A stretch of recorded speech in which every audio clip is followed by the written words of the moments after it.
웨스민스터 신앙 고백과 하나님의 율법입니다.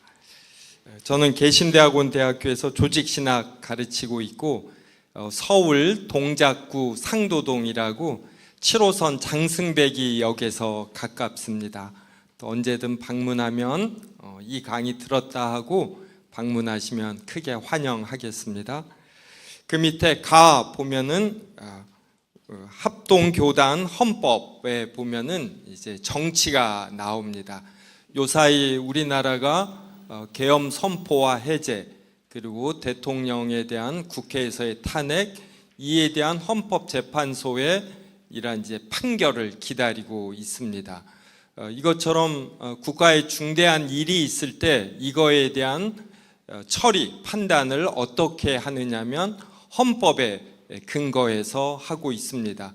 그래서 각 교단에도 헌법이 있습니다. 그럴 때 헌법의 한 구성 부분이 교회 정치입니다. 그 교회 정치 중에 제13장과 제15장이 이제 목사에 관해서, 그리고 15장이 장로, 집사, 선거 및 임직에 대해서 다룹니다. 그럴 때 교회에서 목사가 되려는 분, 또 장로와 집사가 되는 분은 선서를 해야지 됩니다. 그럴 때 똑같아요. 목사, 장로, 집사가 선서하는 내용이. 그 첫 번째가 신구약 성경은 하나님의 말씀이요 또한 신앙과 행위에 대하여 정확무오한 유일의 법칙으로 믿느뇨. 그리고 두 번째가 본 장로의 신조와 웨스민스터 신도 개요 및 대소요리 문답은 신구약 성경의 교훈인 도리를 총괄한 것으로 알고 성실한 마음으로 받아 신종하느뇨 이 말입니다. 그리고 신도 개요는 이렇게 신도들이 믿는 바 이러한 것을 이렇게 높이 드러낸다 이런 의미예요.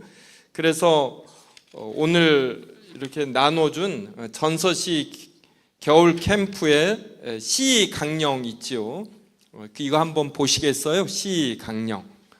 그래서 오늘 또 시 강령을 이렇게 앞에 나와서 이것을 이렇게 외쳤습니다.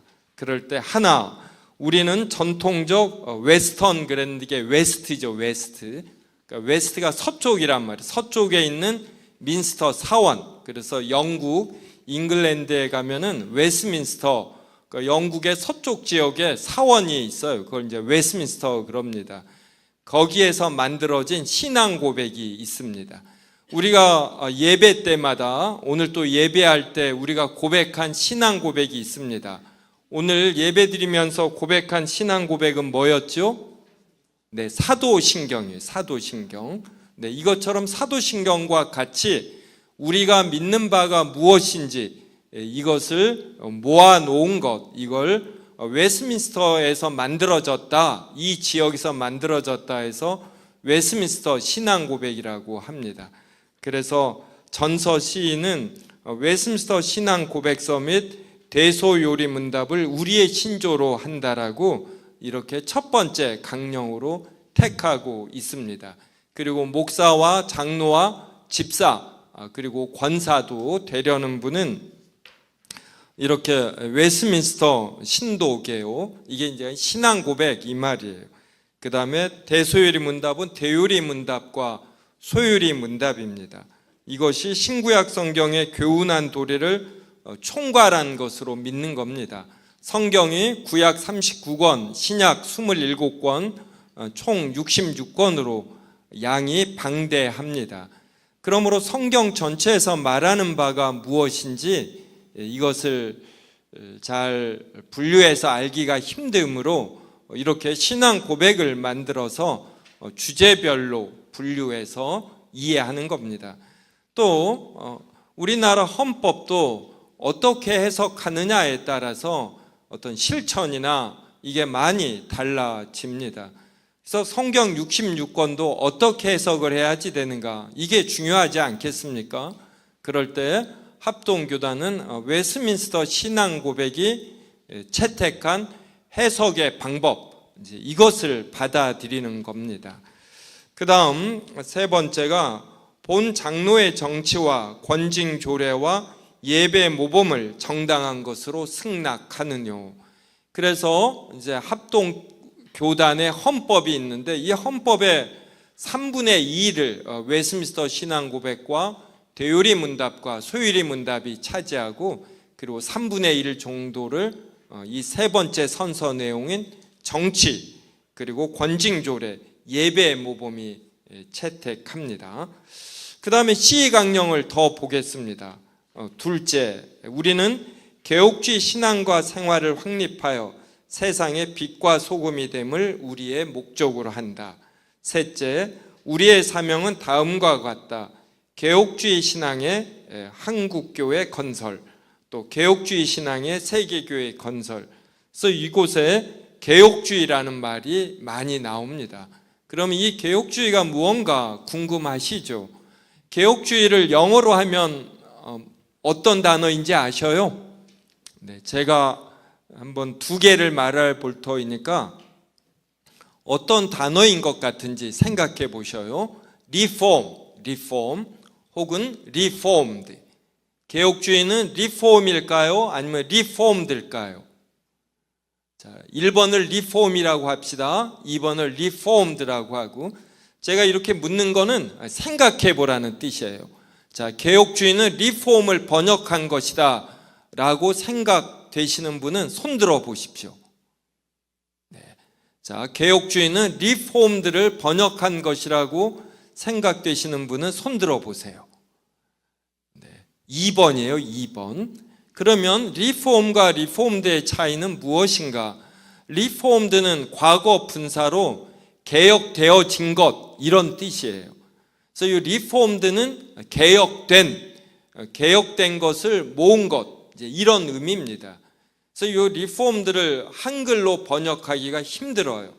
그래서 보통 리폼드를 개혁파, 개혁주의, 개혁 이제 이렇게 번역을 하는데, 우리나라에서는 개혁주의라는 단어로 가장 많이 사용이 됩니다. 그래서 이 리폼들을 개혁으로 생각하면은 계속해서 무언가를 이렇게 좋은 방향으로 바꾸어 나간다, 이렇게만 생각하기가 쉬워요. 그러면 다소 진보적이 되는 겁니다. 근데 우리가 개혁주의라고 할 때는 리폼드예요. 그래서 종교 개혁 당시에 우리가 개혁한 것이 무엇인가? 그 당시에 이미 성경 해석은 이렇게 해야지 된다라고 개혁한 것이 무엇인가? 그 당시에 개혁한 걸 모아놓은 것, 이거를 리폼드, 개혁주의라고 하는 겁니다. 그러므로 우리가 개혁주의라고 할 때는 무작정 우리의 생각에 옳은 대로 바꾸어가는 것이 아니라 겸손하게 이미 우리의 뛰어난 신앙 선배들이 한 2000년의 시간에 걸쳐서 어떻게 성경을 해석하는 것이 옳은가, 이것을 모아놓은 것, 이미 개혁되어진 것, 이것을 뜻한다. 그래서 이렇게 잘 모아진 것, 이것이 대표적인 것으로 웨스민스터 신앙 고백입니다. 네. 자, 이 내용을 가지고 다시 나누어진 유인물, 나를 보겠습니다. 그러면 웨스민스터 신앙 고백을 만든, 그리고 대요리 문답과 소요리 문답을 만든 웨스민스터 총회에 대해서 살펴보겠습니다. 1643년, 지금으로부터 약 400년 전에 5년 6개월 동안 총 1163회의 모임으로 만들어졌습니다. 지금 헌법재판소에서 대통령 탄핵에 대한 이제 심판을 하는데 변론 기일로 2번 모였어요. 그리고 14일 날, 두 번 준비 기일로 모이고 1월 14일 날 변론 기일로 해서 5번의 변론 기일이 확정이 됐습니다. 그럼 2번의 준비 기일과 변론 기일 해야 7번이에요. 근데 웨스민스터 총회는 1163회가 모였습니다. 그리고 총 5년이에요. 참여한 분은 총 151명인데 목사가 121명, 상원 의원 10명, 하원의원 10명입니다. 그러면 151명이 5년 동안 모이려면은 얼마나 많은 비용이 들겠습니까? 이 세상에 그 비용 없이 거행되는 행사나 움직임은 없거든요. 이 모든 비용을 이제 잉글랜드 정부가 지불했습니다. 그리고 5년이라는 기간 동안 지속되려면 이거의 가치를 알고 그리고 상당수의 사람들이 동의해야지 되는 것이에요. 그래서 이것이 이렇게 만들어진 건 정말 하나님의 특별한 은혜로 많은 사람들이 열정과 그리고 동의해서 이것이 만들어졌습니다. 로마 가톨릭은 지금도 뭐 바티칸 공회니 이런 것을 해서 정치적으로 통일되어 있기 때문에 세계적에 흩어져 있는 주교들이 교황이 모이라 하면 모입니다. 그래서 지금도 몇십 년 주기로 그들은 이러한 공의회를 모이는데, 개신교는 나라마다 흩어져 있고 정치적으로 통일되어 있지 않기 때문에 이렇게 긴 시간 동안 회의하기가 힘들어요. 그래서 웨스트민스터 총회가 그 당시 유럽에 있는 이제 뭐 프랑스니 독일이니 스위스니 헝가리니 이런 나라들보다 가장 늦게 이런 신앙 고백을 만드는 회의를 개최했습니다. 그리고 가장 많은 목사님과 학자들이 참여했고 가장 긴 시간 동안 했어요. 그래서 지금까지 만들어진 신앙 고백들 중에 웨스트민스터 신앙 고백이 가장 잘 만들어졌다, 이렇게 평가를 받습니다. 그래서 합동교단도 웨스트민스터 신앙 고백을 우리의 신앙이라고 이렇게 채택을 한 겁니다.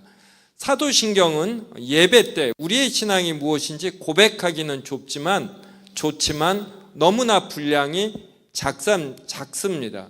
그래서 성경을 어떻게 해석해야지 되는지, 그리고 현실 생활에서 발생하는 여러 일들을 어떻게 해석하고 대처해야 하는지 상세하게 말해주지 못합니다.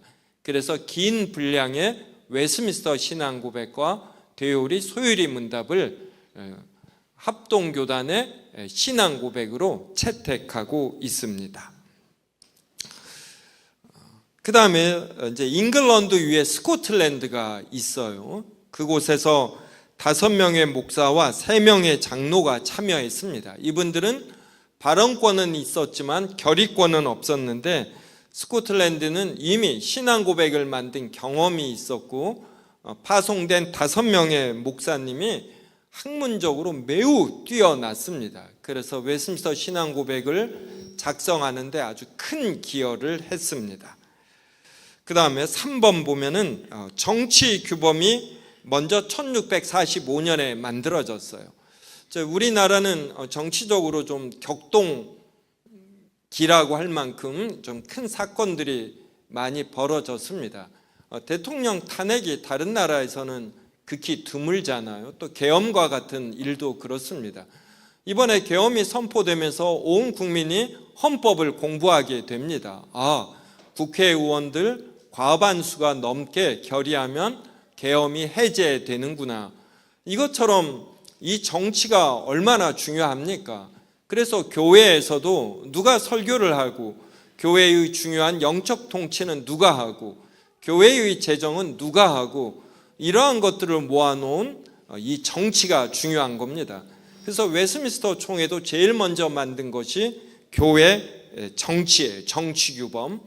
그 다음에 우리가 예배를 드릴 때 예배의 순서는 어떠해야지 되는가, 이러한 것을 각자 소견에 오른 대로 이러한 순서를 받아들이면 감동이 있을 것 같다, 이렇게 해서 예배 순서에 집어넣으면 안 되고, 성경이 전체에 걸쳐서 예배는 어떠해야지 되는가, 그리고 예배의 요소들은 어떠해야지 되는가, 그리고 각 요소들을 어떠한 내용으로 임해야지 되는가, 이러한 것들을 예배 모범으로 만들어서 또 정했습니다. 그 다음에 신앙 고백서, 이게 웨스트민스터 신앙 고백이에요.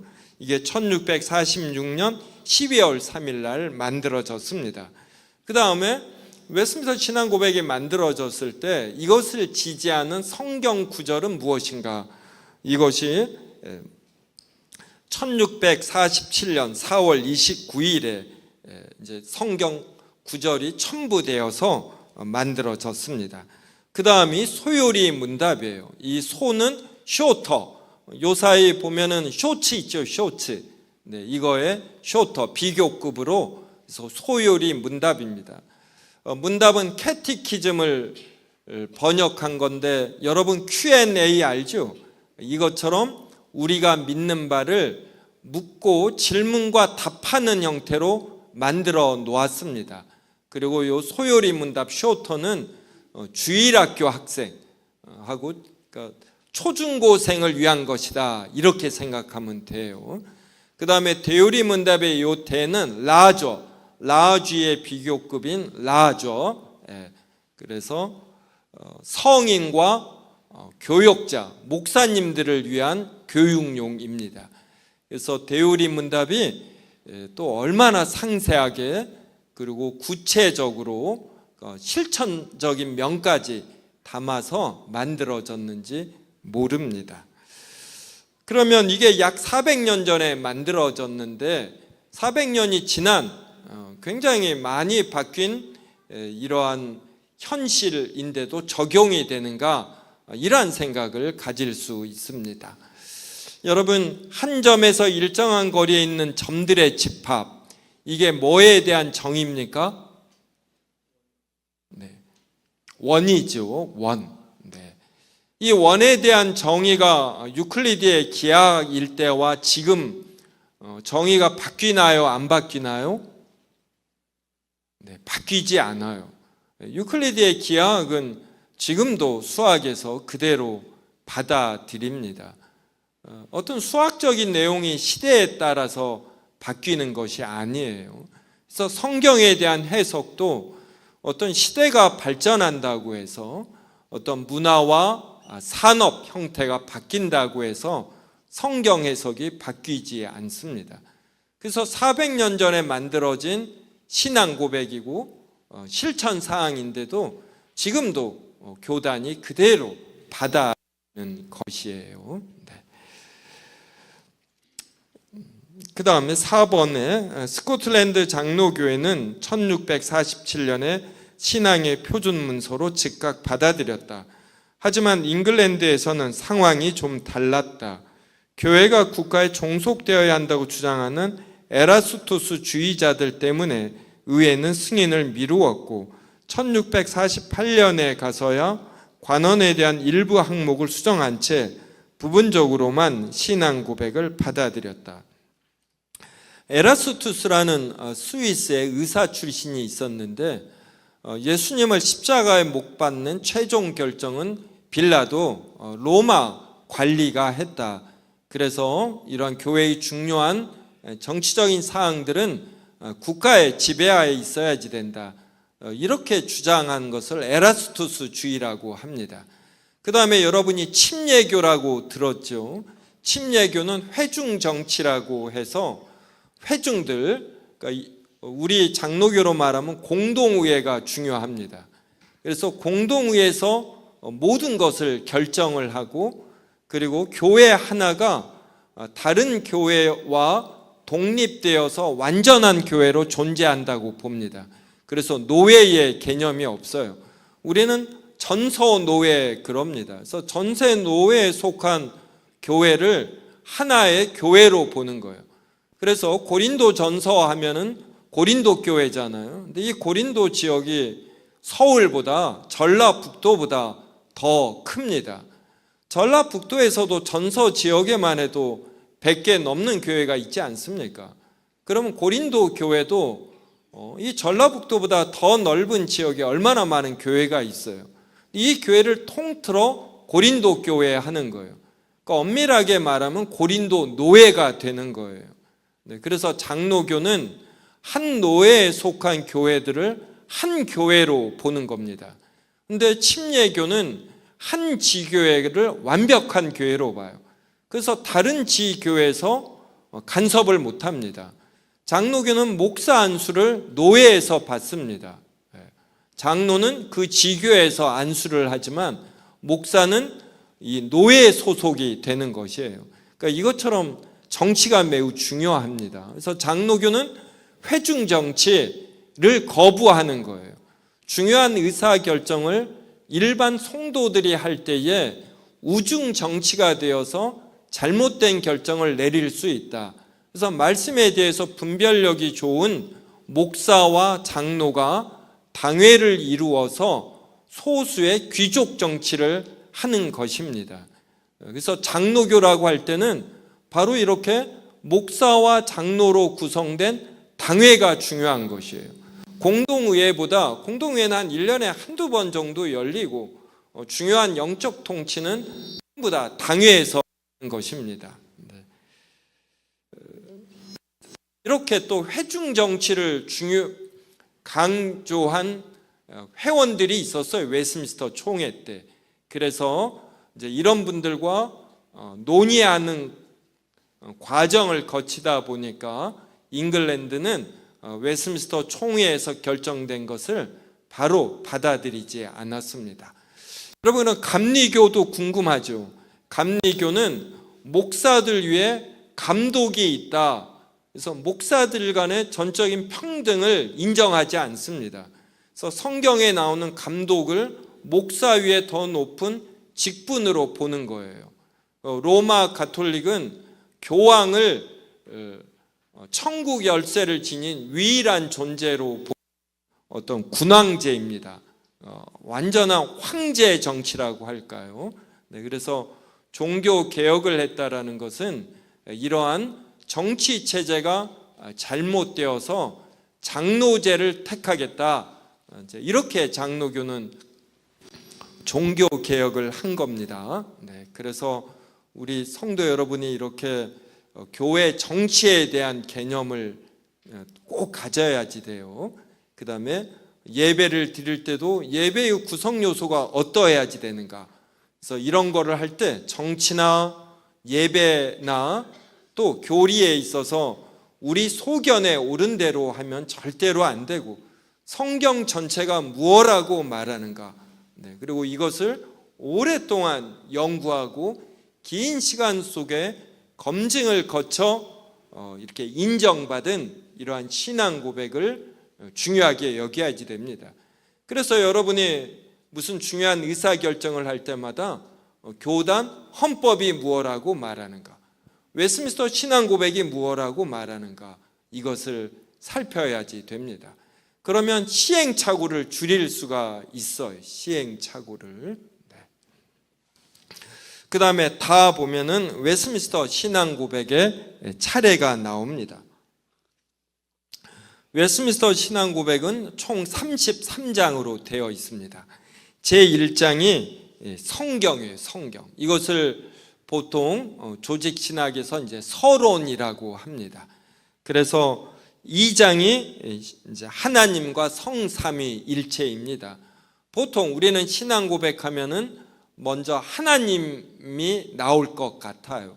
그런데 먼저 성경을 다루는 건 우리가 하나님에 대해서 알고 싶은데 어떻게 하나님을 알 것인가? 그럴 때 우리 사람은 유한한 존재라 무한하신 하나님을 알 수가 없다. 그래서 무한하신 하나님께서 자신이 어떠한 분인지를 우리에게 알려주시고 이것을 기록되게 하셨는데 바로 이 성경의 근거에서 우리는 살펴본다. 이러한 내용을 다룬 것이 제1장 성경입니다. 이것은 일종의 인식론이기도 해요. 인식론. 여러분, 사람이 어떠한 견해를 가지는가, 어떠한 인식을 갖는가는 굉장히 신비한 것입니다. 그래서 이러한 인식을 다룬 것, 이것이 제1장 성경이다. 이렇게 생각하면 됩니다. 요사이 우리나라 많은 또 관심을 끈 게 무속입니다. 무속. 여러분 아마 2014년인가요? 제가 잊어버렸네요. 노무현 전 대통령이 탄핵이 됐어요, 국회에서. 그때 이것을 주도한 집권당의 당대표의 1년 운수를 봤더니 적장에 목을 벨 운수로 나왔어요. 그래서 노무현 전 대통령을 탄핵할지 말지 이렇게 망설일 때 우리 당대표가 적장에 목을 벨 운수다, 이 탄핵은 성공할 것이다, 이게 하나의 중요한 의사결정 요인이 되었습니다. 우리나라는 인공위성을 발사할 때 뭘 합니까? 그 과학자들이 인공위성을 발사하기 직전에 하는 일이 있어요. 그게 무엇인 줄 아셔요? 구슬해요, 구슬. 우리나라가 2002년 월드컵을 할 때 현대 자동차에서 국가대표 선수들이 이동할 수 있는 대형 버스를 기증을 했습니다. 이 대형 버스를 국가대표 선수들이 타고 이동하기 전에 한 일이 있어요. 그게 무엇인 줄 아셔요? 구슬했어요, 구슬. 무사고를 기원하는 구슬. 그래서 이러한 무속은 이번 우리 집권 세력들의 상당수가 무속의 영향을 받고 있다, 이게 사실로 드러나고 있습니다. 그런데 이것은 우리 정치인들이나 이렇게 첨단 과학을 다루는 과학인들만이 아니라 우리나라 민족, 우리나라 구성원들 곳곳에 이 무속이 배어 있습니다. 그래서 무속을 비판하는 신문의 한쪽 구석에 오늘의 운세가 같이 실려요. 여러분, 그 자기가 무슨 띠인가에 따라서 그날 운세가 어떻다라는 게 신문에 실립니다. 모든 국민이 12개의 띠로 나뉘는 거예요. 이게 얼마나 비합리적입니까? 근데 이런 비합리성이 이렇게 합리적인 비평을 한다라는 신문에 실리는 거예요.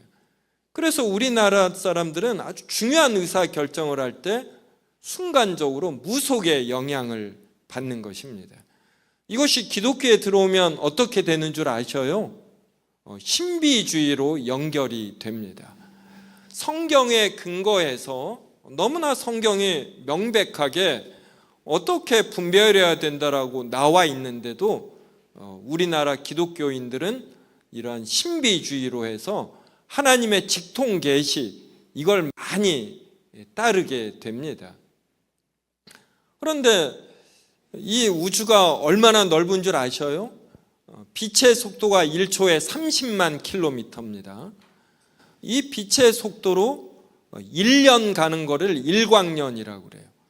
근데 이렇게 137억 년을 가야 이 우주가 끝에 이른다, 이럽니다. 근데 이 우주가 보이지 않는 영의 세계에서 보면 굉장히 작은 것이에요. 그러므로 영적인 세계를 우리가 어떻게 알겠습니까? 그래서 하나님께서 우리가 꼭 알아야 할 내용을 성경으로 계시해 준 것이에요. 그래서 영적인 세계를 우리가 기도라든지 우리의 감이라든지 우리의 직관으로 알고자 할 때 아마 10번이나 20번 중에 한 번 정도는 맞출 수가 있습니다. 근데 그 나머지는 거의 틀려요. 어쩌다 맞는 이러한 우연을 가지고 이러한 영적인 세계를 이렇게 아는 양, 그리고 어느 정도 자신이 영향을 미칠 수 있는 양 하는 것, 이러한 것을 신비주의라고 하거든요. 근데 이 신비주의는 신앙생활을 하다 보면 한 번씩은 거쳐가게 됩니다. 영적인 세계 너무나 강렬하고 너무나 크기 때문에 여기에 영향을 받으며 이런 식으로 신앙생활을 해나가면 처음에는 뭔가 활력이 있고 무언가 되는 것 같아요. 하지만 도무지 알 수가 없는 거예요. 너무나 그 세계가 크기 때문에. 그래서 너무나 비합리적이고 어이없는 의사결정을 하게 됩니다. 그래서 이러한 우리를 하나님께서 긍휼히 여기셔서 우리가 꼭 알아야 할 중요한 내용들을 성경으로 계시해 주고, 그리고 하나님께서 자연을 통해 질서와 법칙을 심어 놓은 거예요. 그래서 하나님의 형상으로 만들어진, 즉 지정이 이성, 감성, 의지를 가진 우리 사람들이 안정적으로 하나님이 심어 놓으신 이 질서와 법칙을 찾아 발견하고 이 안정적인 질서에 따라서 우리의 삶을 꾸려나가도록 해놓은 것입니다. 그래서 이러한 내용들을 전부 담은 것이 제1장 성경이 되는 거예요.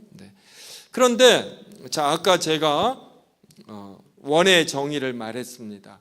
한 점에서 일정한 거리에 있는 점들의 집합. 이걸 들었을 때 이게 원의 정의다라고 이해하신 분 손 들어 보셔요. 보니까 10%도 안 되고 이분들이 아주 재수 없는 공부가 제일 쉬웠어요 하는 인간들입니다. 대다수는 잘 몰라요. 근데 이 교리가 이 수학의 정의처럼 쓰여져 있어요. 그러다 보니까 사도신경은 우리가 매일 외우니까, 그리고 또 교회에서 배우니까 아는데, 웨스민스터 신앙 고백만 해도 조금 집중해서 살펴봐야지 됩니다. 그래서 이렇게 좋은 내용이 들어가 있음에도 이렇게 잘 이것을 이용하지 못해요. 익숙하지 않기 때문에.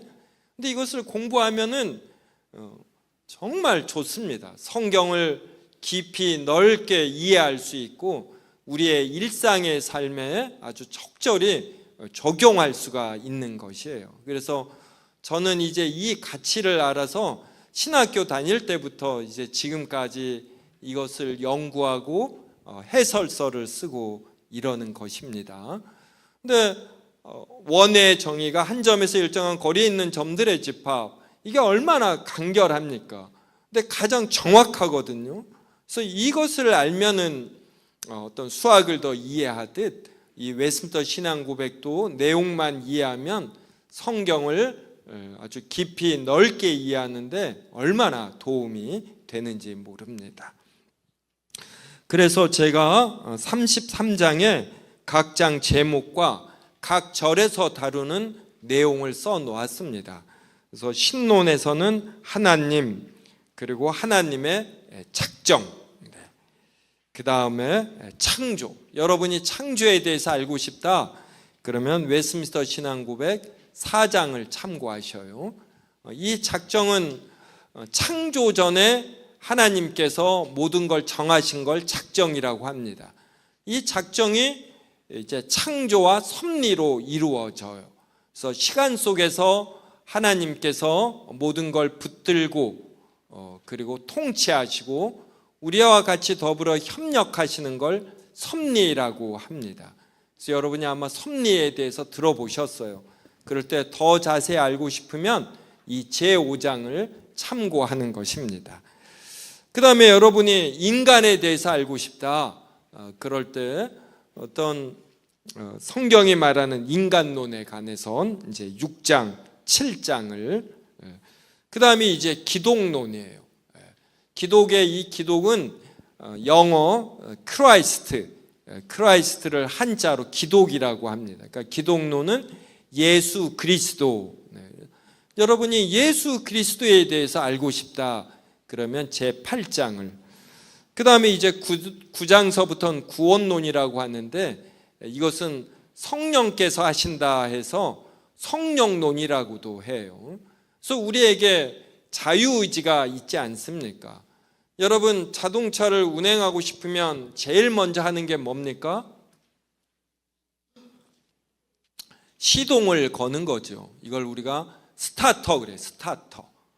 그래서 생물과 무생물의 차이가, 무생물은 이렇게 외부에서 시동을 걸어줘야지 돼요. 그런데 이 생물은 스스로 작동이 됩니다. 스스로 작동되는 존재들 중에서 아무래도 동물들이 더 이러한 자유의지가 있지요. 이 모든 동물들 중에서 온전한 자유의지를 가진, 가장 높은 수준의 자유의지를 가진 존재가 사람입니다. 사람. AI가 아무리 발달을 해도 외부에서 에너지를 공급해 줘야지 돼요. AI가 발달될수록 지금 관건이 되는 게 에너지입니다. 반도체 산업의 어떤 평택 부근의 그 용인에 걸쳐서 이러한 AI와 반도체 산업 집중 지역으로 하는데, 여기가 운영이 되려면 대형 발전소가 있어야지 돼요. 게다가 AI가 스스로 AI를 만들지 못합니다. 그런데 동물은, 특히 사람은 재생산을 해요. 그래서 첨단 과학이 스마트폰, 컴퓨터 이걸 다 만들지만 잎사귀 하나를 만들지 못합니다. 그러니까 자연에 있는 이 잎사귀 하나가 가장 최첨단이에요. 앞으로 과학이 아무리 발달이 되어도 우리 눈에 보이지 않는 우리 인체를 이루는 최소 단위인 이 세포 하나를 만들어내지 못하는 것이에요. 그래서 이러한 것들이 제4장 창조에 보면은 나와요. 그래서 하나님께서 말씀으로 모든 것을 만드셨다라는 건, 하나님이 빛이 있으라 할 때 하나님이 사람도 없고 아무것도 없는데 하나님께서 우리 사람처럼 빛이 있으라 이렇게 외쳤다는 의미가 아니에요. 하나님께서 말씀으로 세상을 창조하셨다라는 건, 하나님께서는 뭘 뜻하시고 원하시면 그것이 그대로 실현이 되는 이러한 능력을 지니셨다. 그래서 사도신경이 뭐라고 합니까?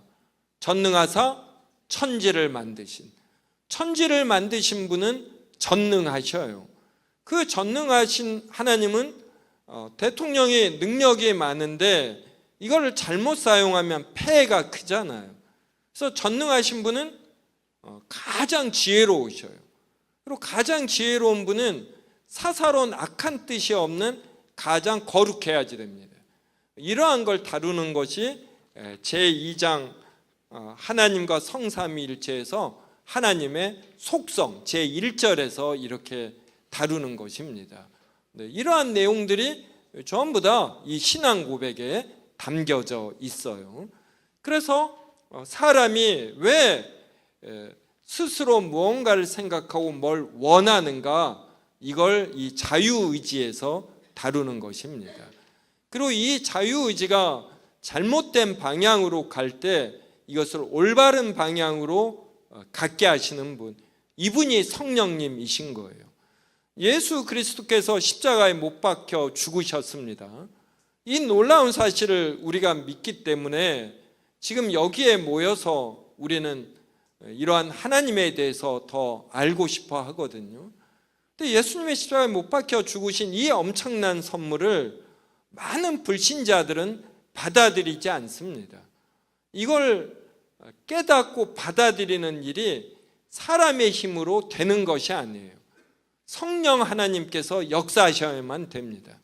그래서 성경 전체는 하나님께서 우리에게 구원의 선물을 주실 때 예수 그리스도만 주실 뿐만 아니라 성령 하나님을 우리에게 선물로 주셔서 우리로 하여금 이것을 깨닫게 하고, 그래서 예수 그리스도를 영접하고 그리고 그 하나님이 주신 말씀대로 살게 하신다, 이렇게 말을 하는 거예요.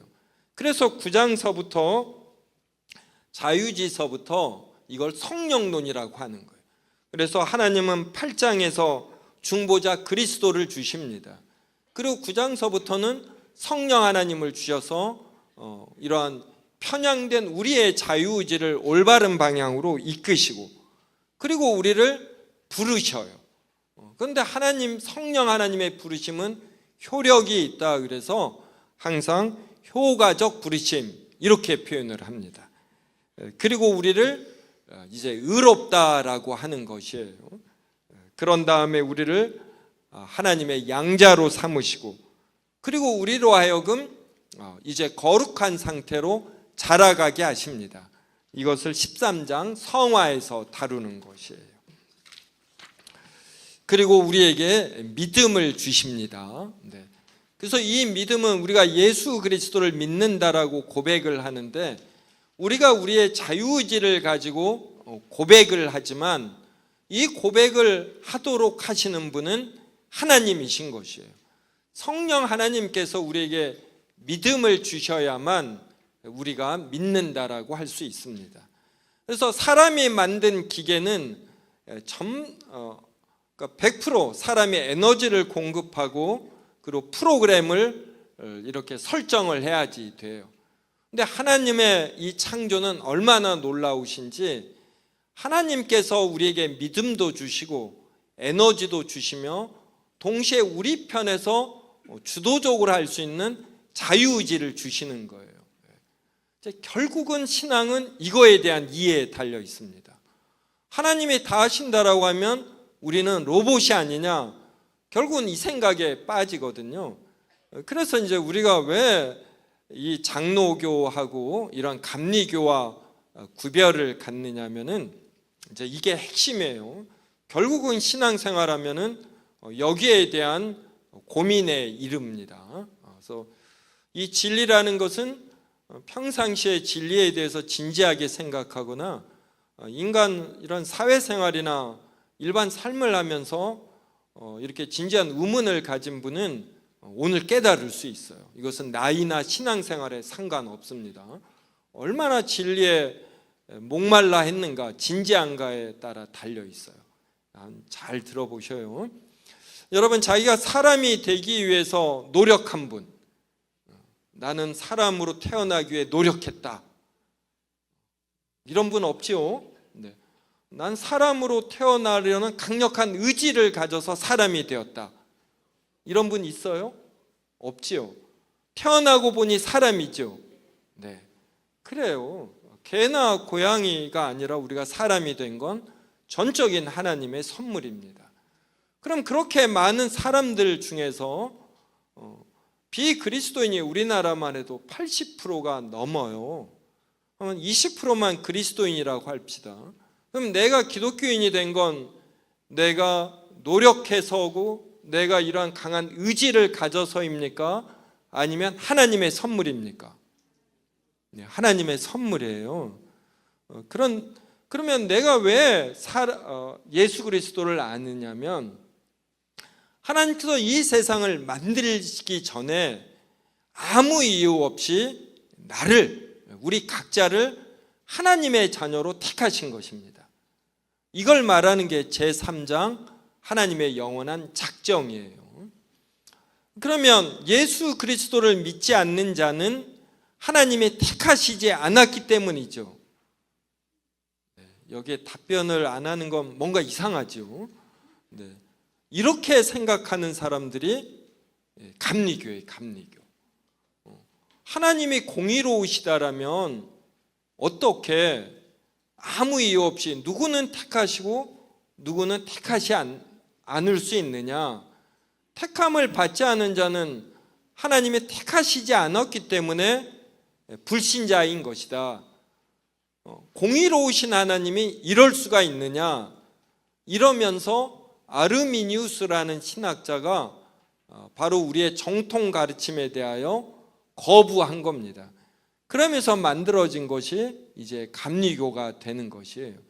그래서 이러한 아르미니우스를 정죄하는 이러한 회의가 네덜란드 도르트에서 1618년과 19년에 있었습니다. 그래서 아르미니우스의 가르침이 잘못되었다라고 그때 확정을 지었어요. 그리고 이 내용이 그대로 웨스민스터 신앙 고백에 담겨져 있는 것입니다.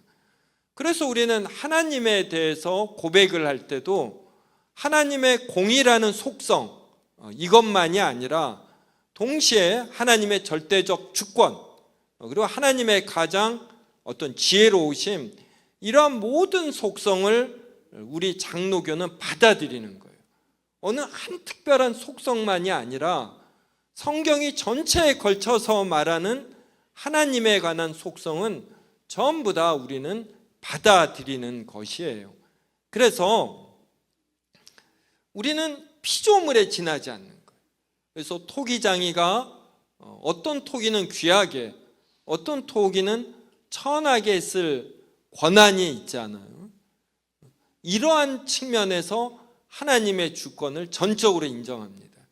그래서 장로교를 대표하는 어떤 대표적 표현이 하나님의 주권인 것이에요. 우리가 이걸 받아들이면 우리는 진흙에 지나지 않는 이런 피조물에 지나지 않아요. 그래서 우리가 사람이라고 할 권한이 없는 겁니다, 여러분.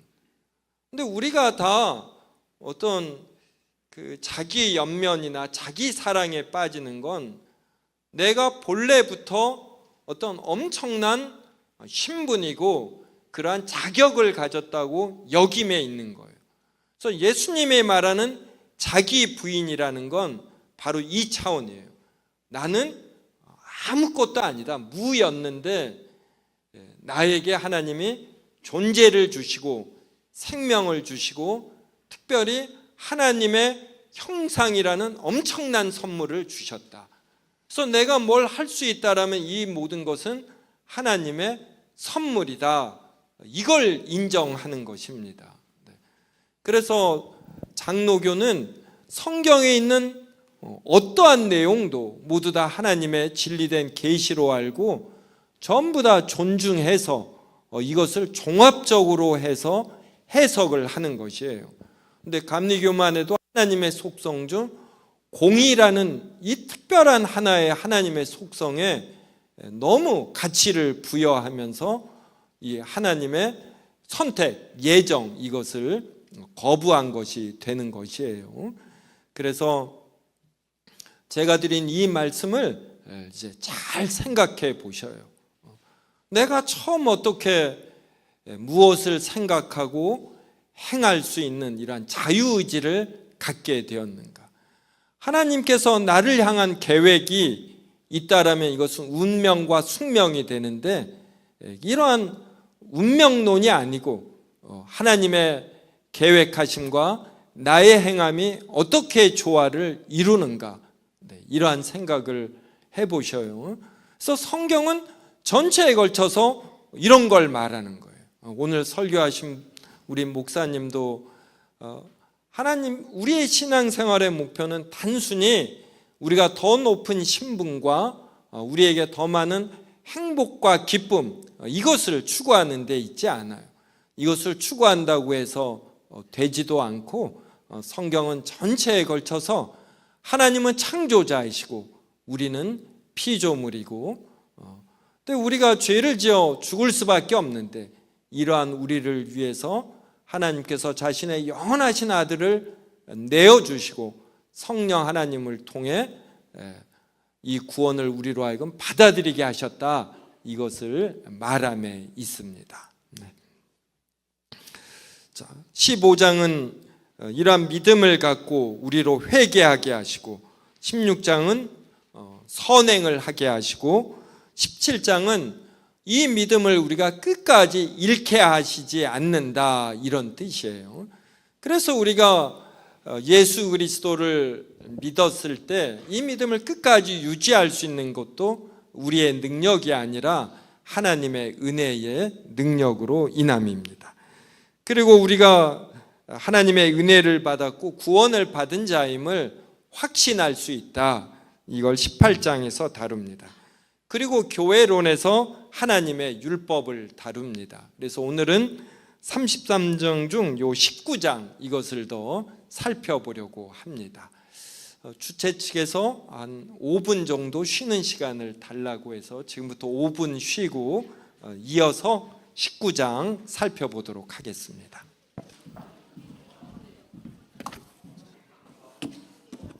자, 시작하겠습니다. 라 율법 1. 율법과 율법주의. 율법은 좋은 겁니까, 나쁜 겁니까? 율법주의는 어떠하지요?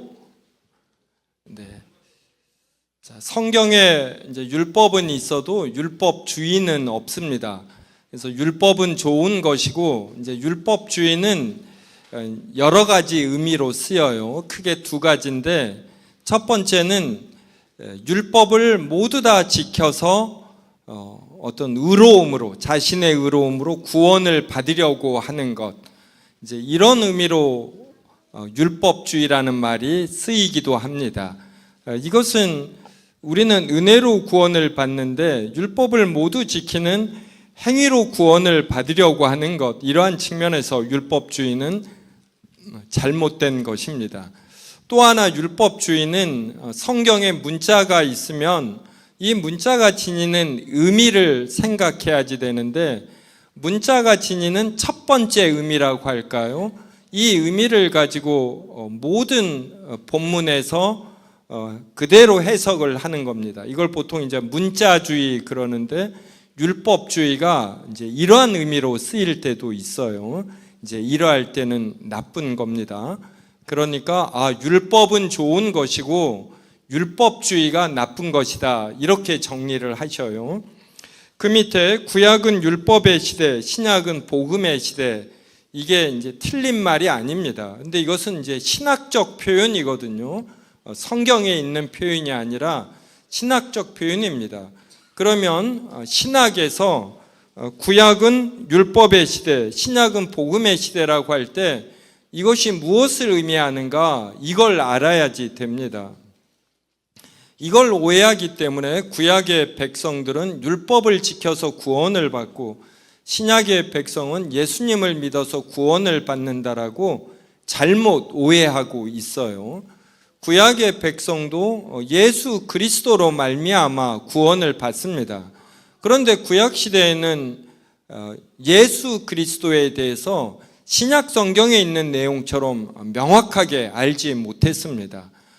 구약 시대에는 막연히 메시아 그리스도가 오실 것이다 라는 정도로 신약 시대, 신약 성경보다는 덜 분명하게 알고 있었어요.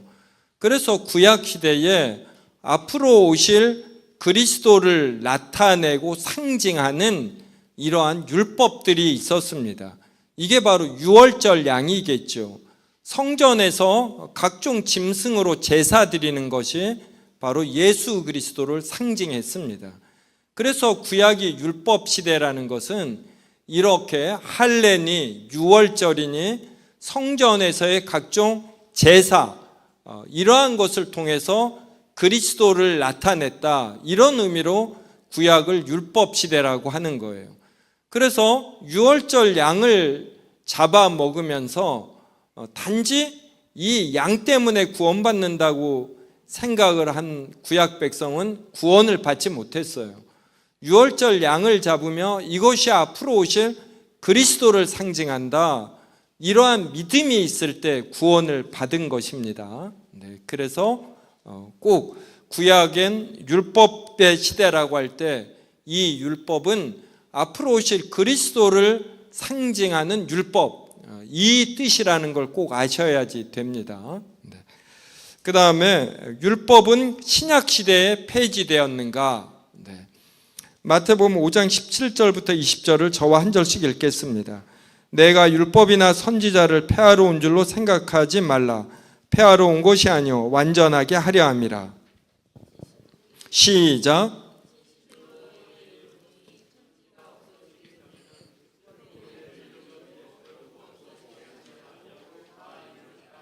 그러므로 누구든지 이 계명 중에 지극히 작은 것 하나라도 버리고 또 그같이 사람을 가르치는 자는 천국에서 지극히 작다 일컬음을 받을 것이요 누구든지 이를 행하며 가르치는 자는 천국에서 크다 일컬음을 받으리라.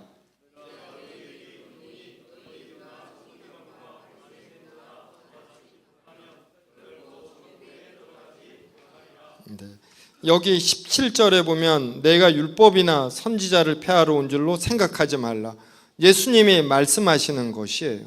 18절에서는 율법의 1.1획도 결코 없어지지 아니하리라, 이렇게 되어 있습니다. 그래서 여러분, 요사이 2단 중에 하나님의 교회 안상홍 증인회라고 있습니다. 이 2단은 하나님 어머니도 믿어요. 그래서 좀 이단들도 좀 등급이 있는데 굉장히 떨어지는 이단입니다.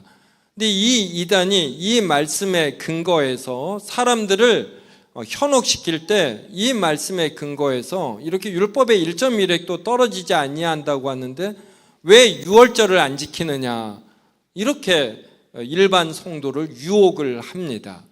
그리고 안식일을 토요일에 지키라고 했는데 왜 일요일에 지키느냐, 이렇게 일반 그리스도인들에게 질문을 합니다. 그러면서 자신의 종교로 끌어들이거든요. 자, 그러면 안상홍 증인의 이단이 이 말씀에 근거해서 우리에게 공격을 할 때 우리는 어떻게 답변을 해야지 됩니까? 네. 그러면 여기에서 말하는 율법은 바로 이런 유월절과 같은 걸 우리가 의식법이라고 하는 거예요. 우리가 지금 할례 안 지킵니다. 유월절도 안 지키고 성전에서의 제사도 안 지켜요. 왜냐하면 이것들은 전부 다 앞으로 오실 그리스도를 상징하거든요. 그래서 실체가 왔기 때문에 덜 분명한 이러한 성례에 해당되는 유월절, 성전에서의 제사는 안 지켜요. 예수님의 오심으로 해서 이것은 오히려 완성이 된 것입니다. 그래서 우리가 성경에서 율법이라고 할 때 이 율법이 의식법을 의미하는지, 그리고 이 마태복음 5장에서 말하는 도덕법을 의미하는지 이렇게 구분할 수 있어야지 돼요. 바로 이러한 구분들을 위해서 이렇게 신앙 고백과 교리가 필요로 한 것입니다. 그래서 이미 1600년대에 그러니까 종교개혁을 할 때 이미 성경에 있는 율법을 어떻게 구분해야지 되는가, 이게 전부 다 이루어졌어요. 그런데 이러한 전통이 이렇게 지금까지 잘 내려오지 않는 거예요. 신앙 고백에 잘 정리된 것이 널리 보급되지 않는 거, 이제 이러한 걸 제가 너무 안타깝게 여겨서 이제 제 사역의 상당 부분이 이제 이런 웨스민스터 신앙 고백을 알리는 일에 있는 것이죠. 네. 자, 이러한 기본 지식을 갖고 이제 실제로 웨스민스터 신앙 고백 19장 하나님의 율법에 대해서 살펴보겠습니다. 하나님의 율법은 그 옆에 가로해 놓고 The Law of God 나오죠. Law를 번역한 거예요.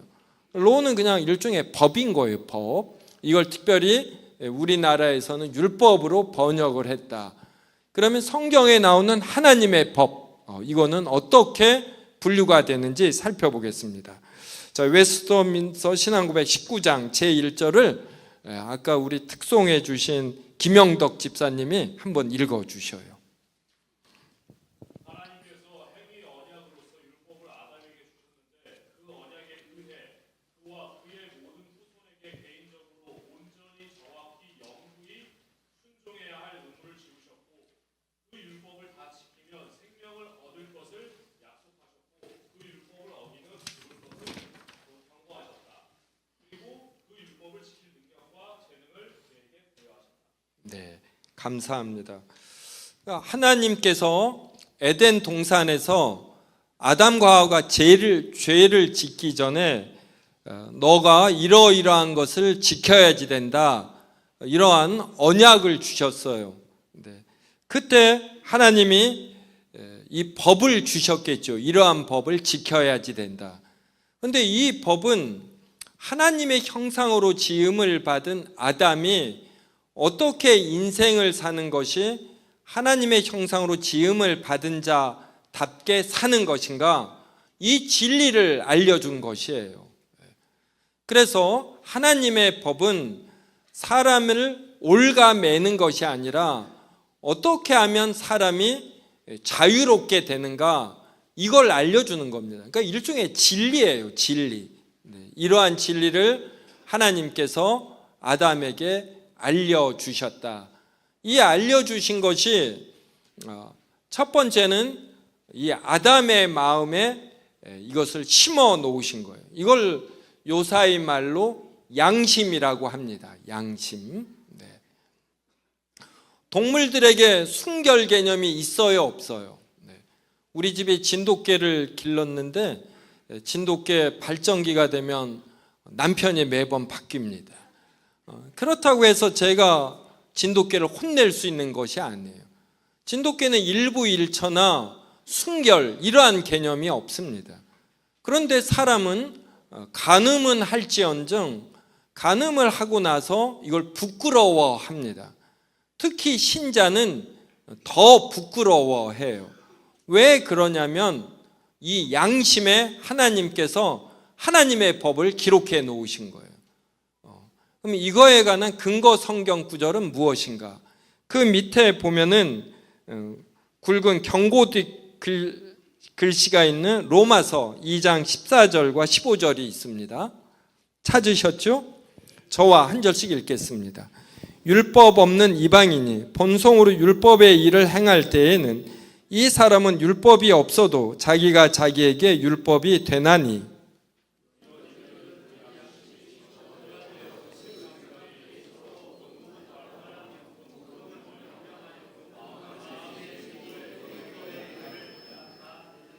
네. 그래서 웨스민스터 신앙 고백은 로마서 2장 15절 이러한 것을 통해서 하나님께서 사람의 마음에 모두 하나님의 말씀을 새겨 놓으셨구나. 하나님의 법, 진리를 새겨 놓으셨구나. 그래서 하나님을 모르는 불신자들도 일반 상식, 일반 양심이 있는 것이구나. 이제 이러한 것을 알게 되는 것입니다. 그 다음에 하나님은 특별히 아담에게 선악을 알게 하는 나무의 열매를 먹지 말라 이렇게 말씀하셨어요. 에덴 동산에 각양 나무가 있고 중앙에 생명나무와 선악을 알게 하는 나무가 있습니다. 이것이 의미하는 것은 너희가 존재하고 생명을 갖는 것, 이건 너희 스스로 인한 것이 아니다. 이걸 생명나무를 통해서 보여주는 거예요. 그리고 생명체, 특히 동물 중에서도 사람에겐 인식이 있습니다. 여러분, 첨단 기계라는 것은 어떤 인식 능력이 뛰어나다 이런 뜻도 되는 것이에요. 반도체 싸움이 결국은 우리 사람 뇌처럼 얼마나 많은 정보를 저장하고 그 많은 정보를 자유롭게 뽑았을 수 있는가. 사람 인체가 뛰어난 것이 그 많은 정보가 있는데도 필요한 것을 한 끼 식사만 하고도 뽑았습니다. AI는 그 많은 정보를 다 돌려서 이걸 찾아내야지 돼요. 이 사람이 두 A와 B를 이렇게 연관시키는 커넥션 같은 거, 그리고 통합하는 인터그레이션, 이러한 인식 능력은 첨단 기계가 앞으로도 못 따라옵니다. 이러한 면에서 하나님의 사람을 향한 창조의 신비함, 이러한 것이 있거든요. 그래서 선악을 알게 하는 나무의 열매를 통해서 너희가 뭘 분별하고 인식하는 거, 이것은 너희 스스로 인한 것이 아니라 너희에게 존재와 생명을 주는 하나님으로 인한 것이다. 그래서 존재와 생명의 원리가 하나님에게 있고 인식의 원리가 하나님에게 있다. 이걸 알려주신 거예요. 그래서 하나님은 아담과 하와에게 너 스스로 생명을 갖는 양 행동하지 말고 너 스스로 선악을 알 수 있다는 양 여기지 말라. 이것을 생명나무와 선악을 알는 나무의 열매를 동상 중앙에 두면서 매번 확인시켜 주시는 것입니다. 그리고 선악을 알게 하는 나무의 열매를 먹지 말라고 이렇게 말씀으로도 이렇게 주시는 것이에요. 이게 행위 언약이라고 합니다. 그런데 아담과 하와가 하나님처럼 선악을 알고 싶어서 하나님처럼 되고 싶어서 이걸 거부한 거예요. 그래서 이것을 따먹습니다. 그러자 그에게 발생한 것은 자신들이 벌거벗은 걸 아는 거예요. 나쁜 의미로 인식이 발달이 됩니다. 그래서 사람들이 자존감이 떨어지고 특별히 자신에 대해서 예민하고 이러한 것들이 바로 아담의 이 죄로부터 시작이 되는 거예요. 누구도 아담과 하와에게 옷을 벗었다 말하지 않거든요. 근데 그때부터 사람은 이 인식이 조금씩 빗나갑니다. 그래서 이제 제 관점에서는 계엄 선포와 해제와 탄핵에 대해서 국민들의 의견이 일치가 되지 않아요. 공부를 그렇게 많이 한 헌법학자들 간에도 해석이 달라지는 것, 이것이 결국 인식 차이거든요. 저는 어느 쪽이 옳다라고 말하는 것이 아니라 이렇게 사람은 인식에 있어서 차이가 있어요. 그래서 예수 그리스도께서 재림해서 새하늘 새 땅이 열리지 않는 한 사람 간의 의견 차이는 반드시 발생합니다. 제가 37에 장가가서 애를 5 낳았거든요. 애 5 간에도 얼마나 의견이 다른지 몰라요. 아침 식사 메뉴서부터 다릅니다. 이것을 자연스럽게 이렇게 받아들여야지 돼요. 여하간의 1번은 이걸 말하고, 그래서 율법을 다 지키면 생명을 얻고 율법을 어기면 죽을 걸 경고했고, 그리고 이 율법을 지킬 능력과 재능을 아담에게 부여했습니다. 그런데 아담이 죄를 지으면서 그때부터 이 율법을 지킬 능력과 재능이 떨어졌어요. 그래서 창세기 3장에서 아담이 죄를 지으면서 그때부터 시작이 된 것이 예수 그리스도를 통한 구원이에요. 그래서 창세기 4장서부터가 이제 은혜의 언약이 시작이 되는 거예요. 이걸 꼭 알아야 됩니다. 구약 백성이 절대로 율법을 지켜서 구원받는 것이 아니에요. 자, 그 다음 2번. 이 율법은 제가 읽겠습니다. 이 율법은 아담이 타락한 후에도 여전히 의의 완전한 규범으로 존속하였고, 의의 완전한 규범으로서 하나님에 의해 시내산에서 십계명으로 전달되었으며 두 돌판에 기록되었다. 첫 4계명은 하나님을 향한 우리의 의무를 담고 있고, 다른 6계명은 사람을 향한 우리의 의무를 담고 있다. 그래서 하나님께서 아담에게 주신 이 말씀, 법, 이것은 의의 완전한 규범으로 존속되었다. 그러니까 하나님께서 아담에게 하신 말씀이 정확하게 무엇인지 우리는 다 모릅니다. 대표적인 것으로 선악을 알게 하는 나무의 열매를 먹지 말라, 이제 이 말씀만 우리는 알고 있지만 다양한 말씀을 아담에게 주신 것입니다. 그리고 아담은 이것을 자신이 낳은 가인과 아벨에게 가르쳤고, 그래서 가인과 아벨이 자신의 아버지에게 배운 바에 따라서 제사를 드린 거예요. 그런데 가인은 하나님을 온전히 믿지 않아서 자신의 소견에 옳은 대로 했던 것이고, 아벨은 아담에게 배운 바를 따른 것이죠. 그렇게 하나님께서 아담에게 주신 거, 이게 의의 완전한 규범이다.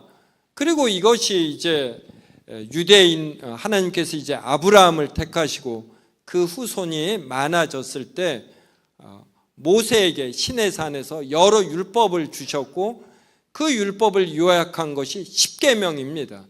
근데 이 십계명은 어느 날 느닷없이 주어진 것이 아니라 하나님께서 아담에게 주셨고, 아담에게 주신 것이 그 후손을 통해 전달이 되었죠. 이것이 아브라함에까지 이어진 것이에요. 노아, 아브라함. 그래서 노아와 아브라함은 아담을 통해서 전해 내려오는 하나님의 법을 그래도 매우 존중한 자에 속하는 것입니다. 그래서 안식일만 해도 출애굽기 16장에서 만나가 내릴 때 6일째에는 이틀분을 취하라 그럽니다. 그리고 출애굽기 20장에서 10계명에서 제4계명으로 안식일이 주어져요. 그래서 10계명을 통해서 안식일이 주어지기 이전에 이미 출애굽기 16장 등을 통해서 이 이스라엘 백성이 안식일에 대해서 알고 있습니다. 그래서 이러한 의미에서 2절에 있는 이 율법은 아담이 타락한 이후에도 여전히 의의 완전한 규범이었다.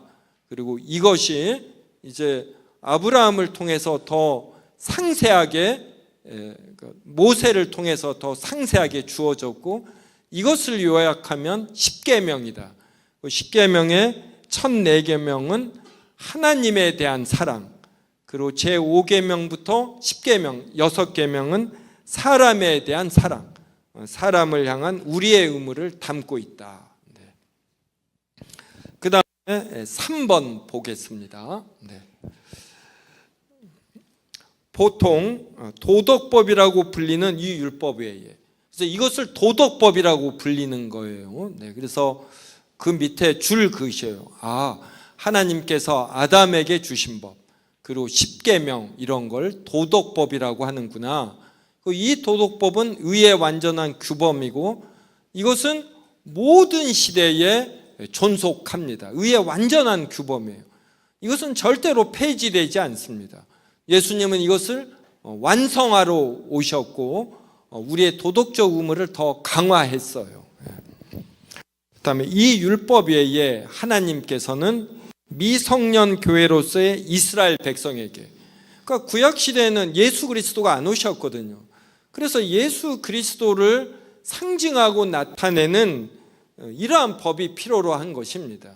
그래서 구약 시대의 교회가 신약 시대의 교회보다 성숙하지 않다 해서 미성령 교회인데, 이것은 예수 그리스도가 오시지 않았다라는 측면에서 미성령 교회인 것입니다. 그래서 이스라엘 백성에게 의식법을 주시기를 기뻐하셨다. 이제 여기서 바로 의식법이 나오는 거예요.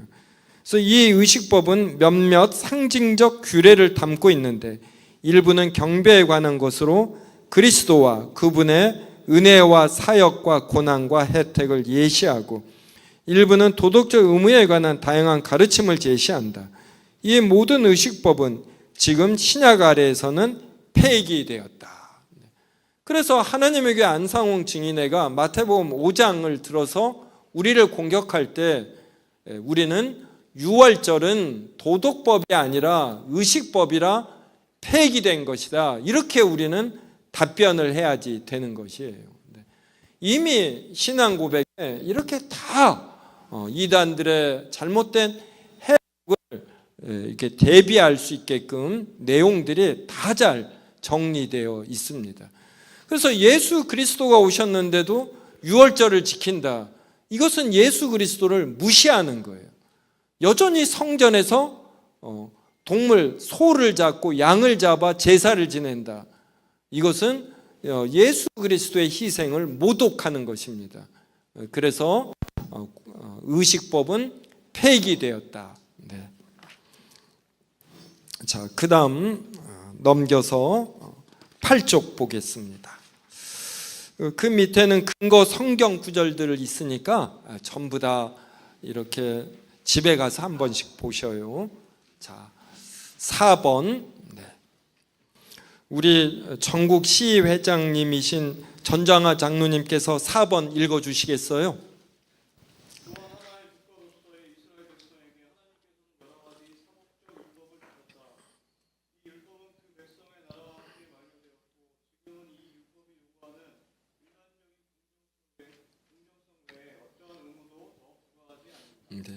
이스라엘 국가는 전체가 하나님의 택함을 받은 이러한 백성으로 이루어져 있습니다. 그래서 국가적 차원에서, 시민적 차원에서 작동되는 법이 있어요. 돈을 빌리면 7년째는 면제가 된다든지, 또 소가 사람을 받으면 어떻게 처리해야지 된다든지, 이러한 것이 출애굽기 21장, 출애굽기 22장 이러한 데 있습니다. 근데 우리나라만 해도 기독교인이 20%가 안 되기 때문에 구약시대의 이러한 시민법, 이걸 시민법이라고 하거든요. 이것을 그대로 적용할 수가 없습니다. 근데 우리가 추수를 할 때 전부 베지 말라, 이러한 것은 약자를 배려해야지 된다, 이러한 의미거든요.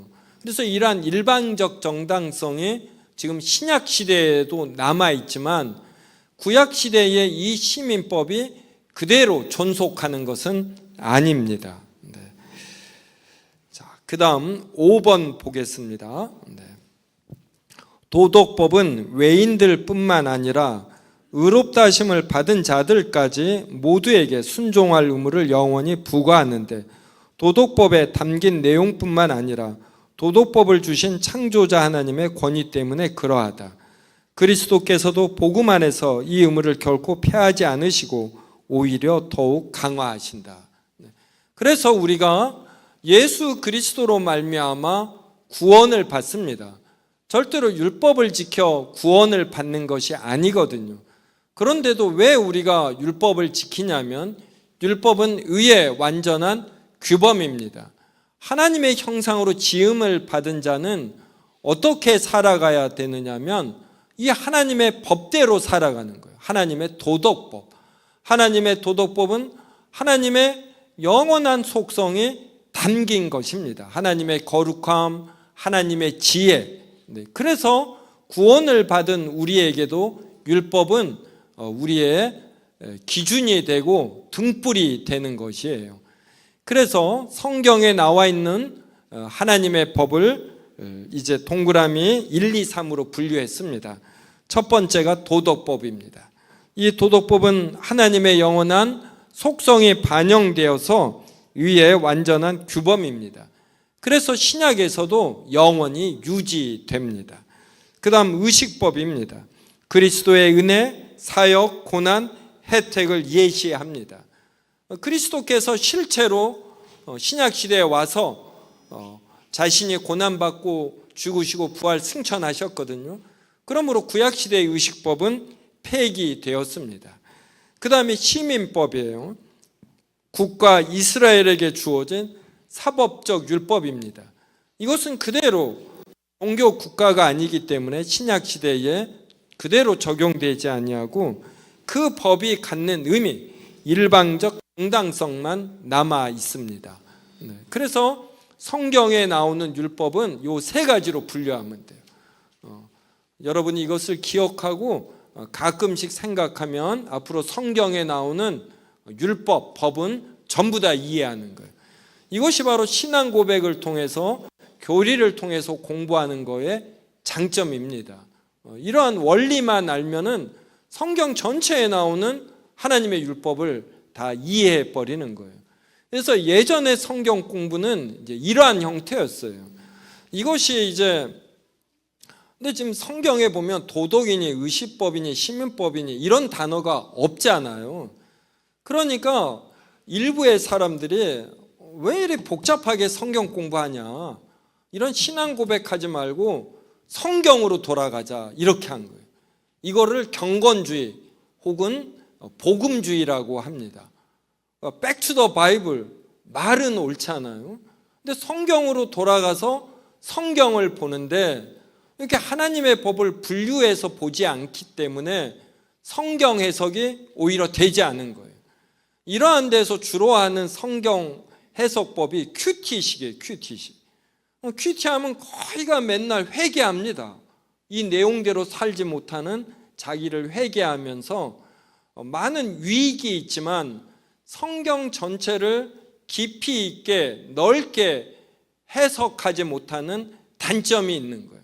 그래서 성경으로 돌아갔는데 오히려 성경을 파괴한 결과가 경건주의의 단점이 되는 것이에요.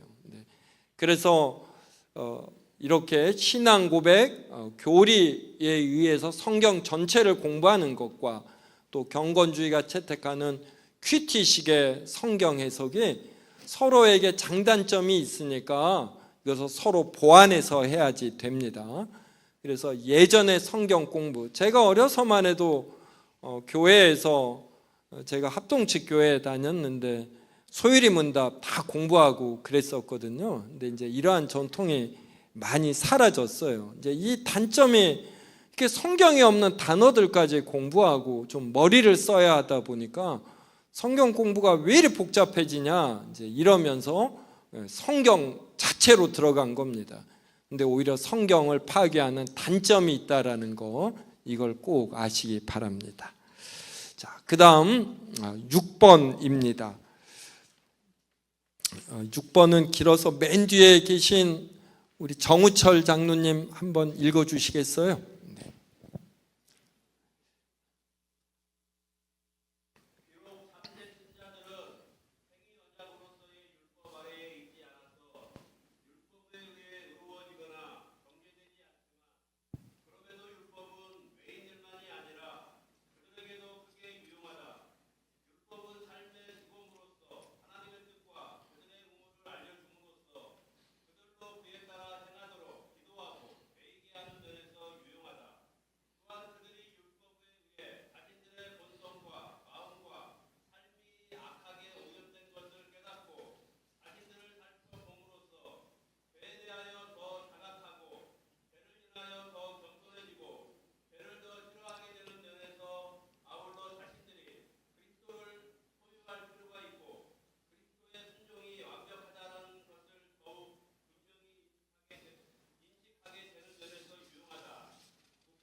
감사합니다.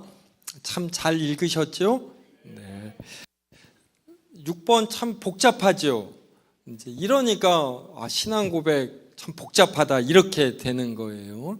네. 그런데 조금만 더 관심을 갖고 하면 유용성이 너무나 큽니다. 제가 일일이 설명하지 않고 그 밑에 동그라미 3개로 요약을 했습니다.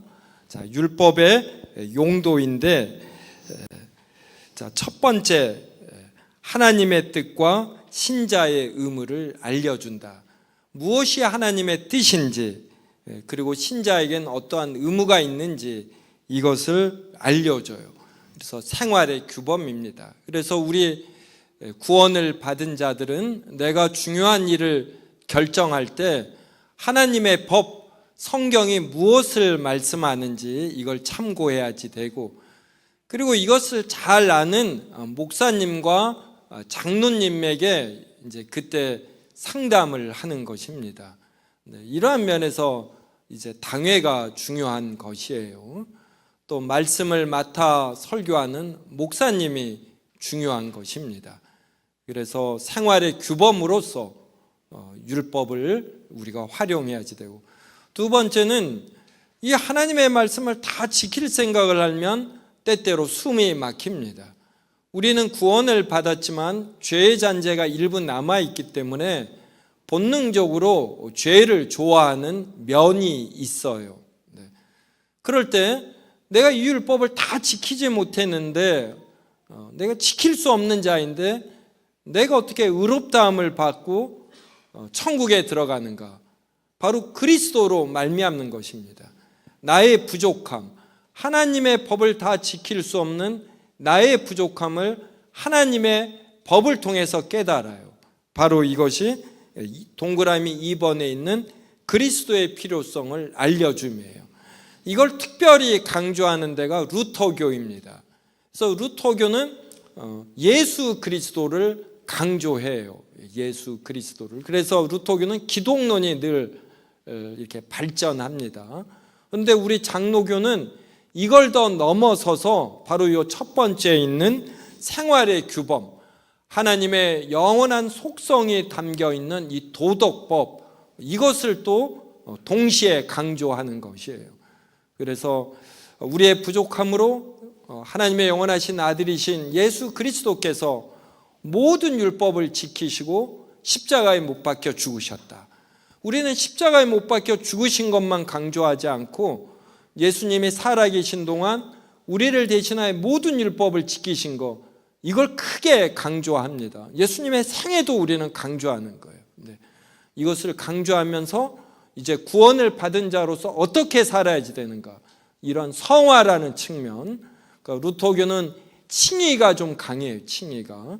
근데 우리 장로교는 성화까지 고려하는 겁니다. 그리고 루터 자신도 본인의 교회에서 칭의만 강조했더니 성도들이 이 은혜가 값싸게 사용되어지는 걸 보고 말년에는 성화를 강조했다고 합니다. 그래서 우리 기독교인은 예수님을 아는 것, 이건 신앙의 시작점이에요. 그 다음부터는 하나님의 뜻을 알고 그에 맞게 거룩하게 변해가는 성화가 중요하거든요. 이때 사용되는 것이 율법의 이런 생활의 규범으로서의 용도입니다. 그 다음 세 번째, 왜 우리가 하나님의 법을 지키냐면, 성경은 구원을 받은 자일지라도 하나님께서 인생 지팡이와 막대기로서 율법을 사용하셔요. 그래서 율법을 지키는 자는 축복해 주시고 율법을 지키지 않는 자는 하나님이 징계하십니다. 우리가 식생활이 어떠한가, 우리가 꾸준히 운동을 하는가에 따라 우리의 건강이 결정되지 않습니까? 그러듯이 우리의 영적 생활도 하나님의 말씀을 지키면 풍성한 열매가 따르고 지키지 않으면 하나님의 벌이 따르는 거예요. 그래서 하나님은 구원을 받은 자에게도 이러한 선을 장려하고 악을 억제하는 용도로 이 율법을 쓰십니다. 그래서 율법에는 요 세 가지 용도가 있다. 그래서 6번이 길지만 이렇게 요약하면 이렇게 되는 거예요. 네. 자, 그 다음에 B, 일반인은 얼마큼 하나님의 율법을 아는가. 네. 동그라미 1번, 일반 은혜입니다. 우리가 일반 상식을 영어로 뭐라고 하죠? 네, common sense라고 그래요. 또 요 common 할 때 요 common은 신자와 불신자를 가리지 않고 하나님이 주시는 은혜이다. 그래서 불신자일지라도 사람으로 태어나면 그 양심에 하나님의 율법이 기록이 됩니다. 네. 그래서 그 밑에 있는 마태복음 5장 43절에서 48절을 저와 한 절씩 읽겠습니다. 또 내 이웃을 사랑하고 내 원수를 미워하라 했다는 것을 너희가 들었으나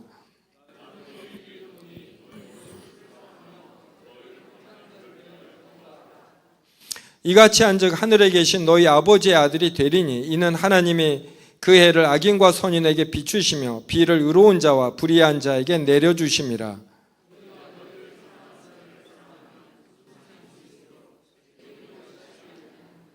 또 너희가 너희 형제에게만 무난하면 남보다 더하는 것이 무엇이냐? 이방인들도 이같이 아니하느냐?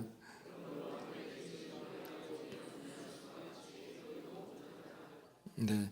그래서 46절에 보면 너희가 너희를 사랑하는 자를 사랑하면 무슨 상이 있으리요? 세리도 이같이 아니하느냐? 그래서 이 세리는 죄인을 대표하지 않습니까? 그래서 불신자들도 자기를 사랑하는 자는 사랑하고 자기를 무난하는 자는 무난합니다. 이러한 걸 일반 상식, 또 신학적으로는 일반 은혜라고 해요. 공통 은혜 이렇게도 표현을 합니다.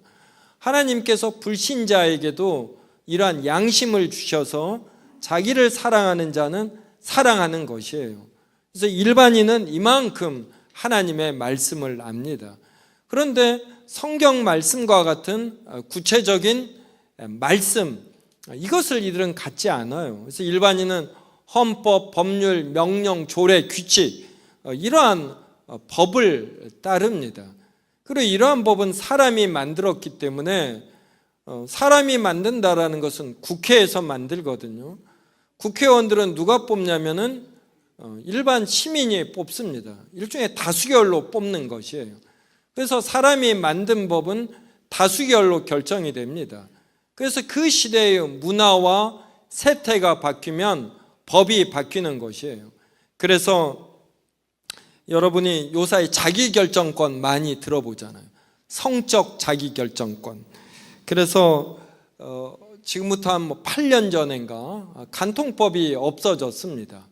사람에게 성적 자기결정권이 있다. 특히 성인이 되면은 다른 사람과 성관계를 갖는가 말 것인가는 그 개인에게 맡겨야지 국가가 관여할 일이 아니다.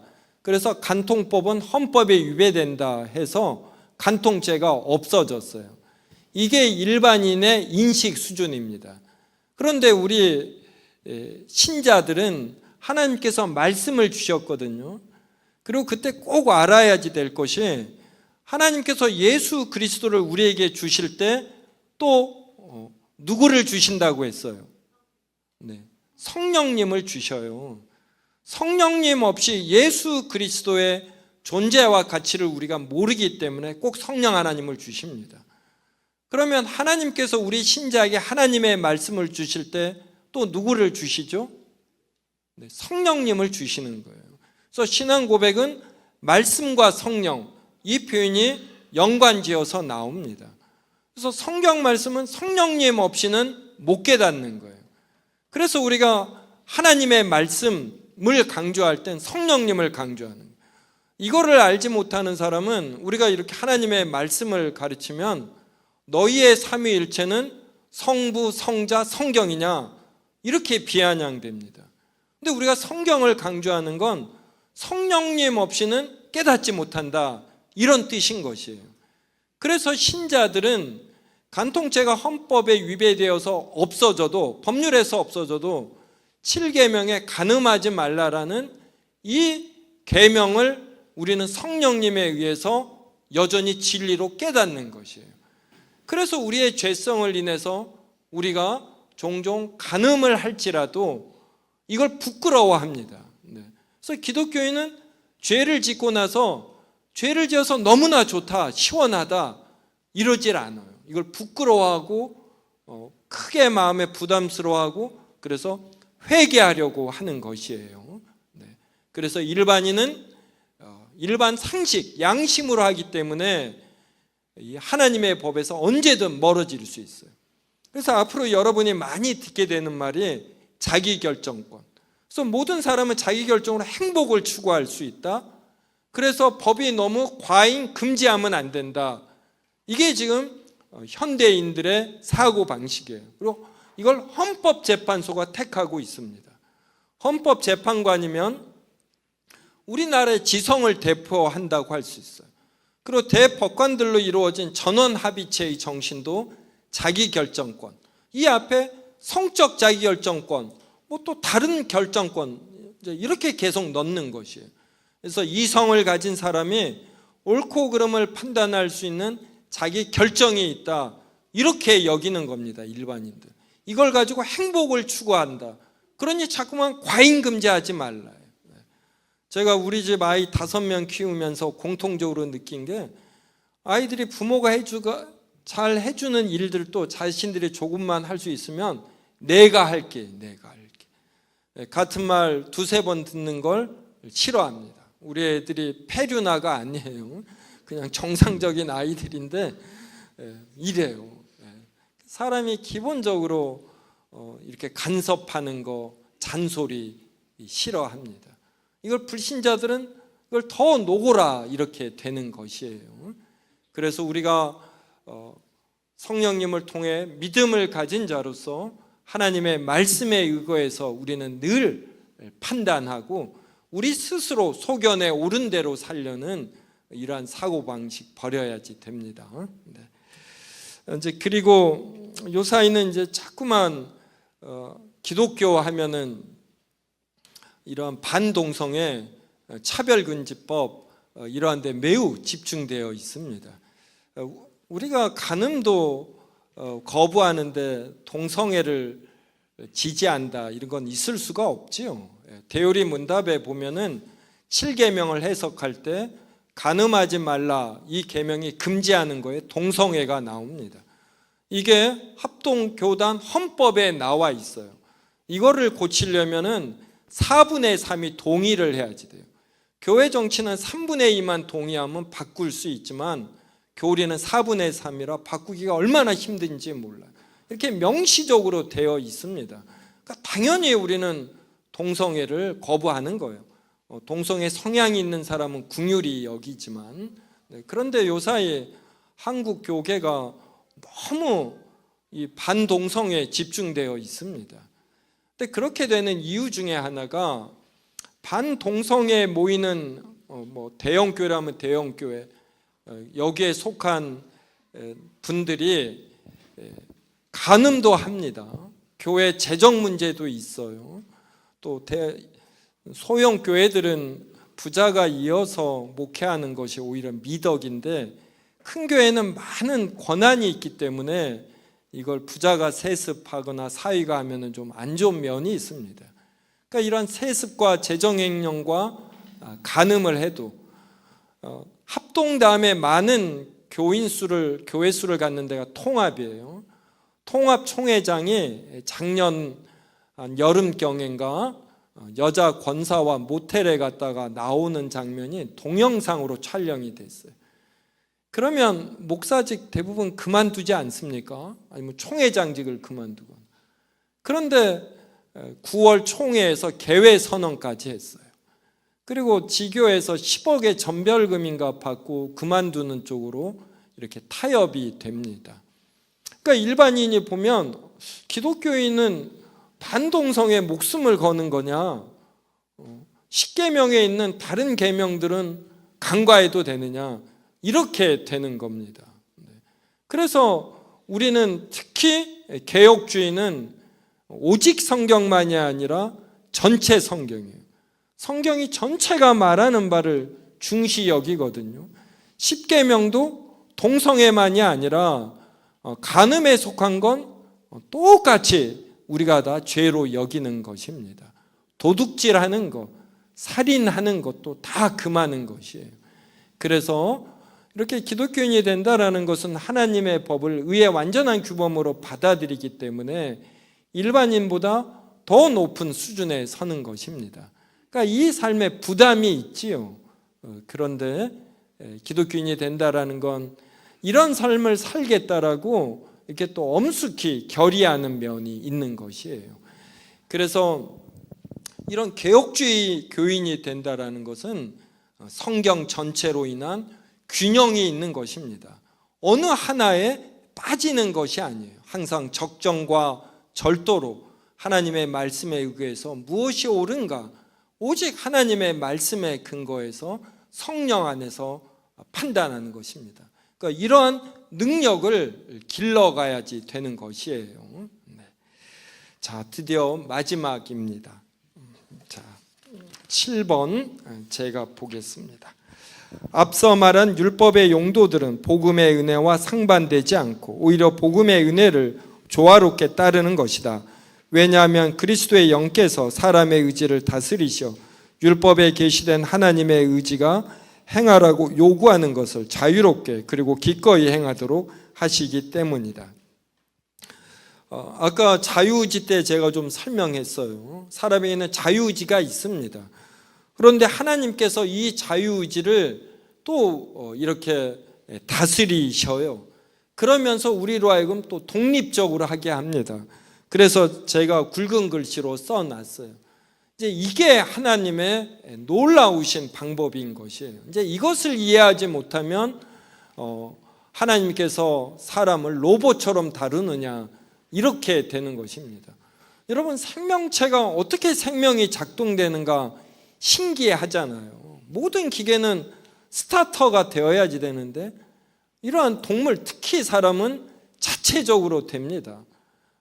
이 목회가 제가 지금 교회 개척한 지 만 26년이 넘습니다. 해보니까 목회가 사람 장사예요. 사람 장사. 사람을 얼마나 이해하는가. 제가 사람을 참 좋아합니다. 그러니까 애도 5씩 낳잖아요. 그런데 목회하면서 사람이 무서워져요. 정말 별의별 성도들이 다 있더라고요. 그리고 그 자존심을 건들면 특히 많이 배운 사람일수록 이걸 참지를 못하고 보복하는 걸 봤어요. 그래서 전 사람에게 싸납게 말 안 합니다. 그런데 이 사람을 관찰하면서 느끼는 것이 정말로 신기해요. 그래서 하나님께서 성화의 가정 속에서 사람의 의지를 하나님이 다스리십니다. 저도 한 성질이 있거든요. 하나님의 은혜 속에서 다스려져요. 제가 점점 거룩해져요. 그런데 이것이 이렇게 자유롭게 그리고 기꺼이 표현이 되는 것이, 이걸 사람은 못 만들어냅니다. 기계를. 근데 하나님은 이렇게 하시는 거예요. 이걸 그래서 이 성경은 이걸 제대로 이해하려면 제3장에 있는 하나님의 영원한 작정을 이해해야지 되고 5장에 있는 하나님의 섭리를 이해해야지 돼요. 그래서 영원한 작정과 섭리에 있는 하나님의 그 영원하심과 무한하심, 불변하심을 이해하지 못하니까 자꾸만 신학이 아르미니우스 감리교적으로 나아가는 것이고 성경을 통합적으로 해석하지 못하고 몇 가지에 빠져버리는 것이에요. 이것이 너무나 안타까운 겁니다. 그래서 저는 이런 웨스민스터 신앙 고백의 개혁신앙의 이 풍성함을 알리는데 제 사역의 상당 부분을 쓰는 것이에요. 네, 이제 마치겠습니다. 오늘 웨스민스터 신앙 고백, 그중에 특별히 19장 하나님의 율법을 통해서 웨스민스터 신앙 고백을 살펴보았습니다. 제가 자신 있게 말합니다. 성도 여러분, 웨스민스터 신앙 고백이나 소유리 문답이나 대유리 문답을 꾸준히 공부하셔요. 그러면 성경을 이해합니다. 성경을 이해하기 위해서 그러는 거예요. 저는 지금도 이 설교 준비하고 할 때 말씀을 깨닫는 기쁨이 있어요. 이게 바로 웨스민스터 신앙 고백을 통한 공부 때문에 그렇습니다. 여러분의 신앙 생활이 이렇게 좀 너무 루틴해서 이렇게 좀 활력이 없거나 뭐 그저 그렇다라고 느껴지는 분은 한번 웨스민스터 신앙 고백에 도전해 보셔요. 그러면 하나님이 얼마나 크신 분이고 성경이 얼마나 깊은 지식을 진리를 담고 있는가 깨달으며 신앙생활에 큰 활력이 있을 것입니다. 기도하겠습니다.